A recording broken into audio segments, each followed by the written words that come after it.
গবঘনায় নূরে Medina হিফজুল কোরআন মাদ্রাসা উদ্বোধন।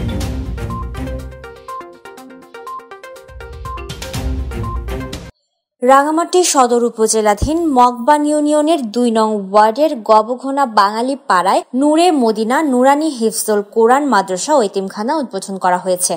শনিবার বিকেলে উদ্বোধনী ঘিরে আয়োজিত অনুষ্ঠানে প্রধান অতিথি ছিলেন ইসলামিক ফাউন্ডেশনের উপপরিচালক ইকবাল বাহার চৌধুরী। বিশেষ অতিথি ছিলেন সদর উপজেলা বিএনপির সভাপতি মুজিবুল হক, সাধারণ সম্পাদক রনেল দাওয়ান, জেলা ওলামা দলের সভাপতি মাওলানা আবুল কাশেম, কালেক্টরেট জামে মসজিদের খতিব ও ইমাম মাওলানা মোহাম্মদ আবুল হাশেম।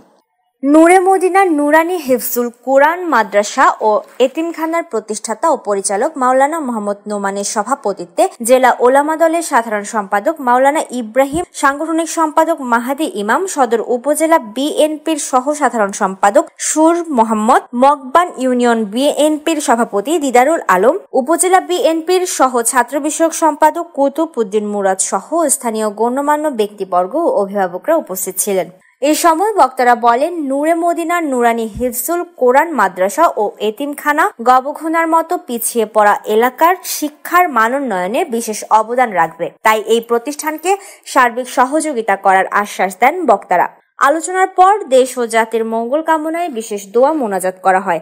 পরে আমন্ত্রিত অতিথিদের প্রতিষ্ঠানের পক্ষ থেকে সম্মাননা স্মারক প্রদান করা হয়।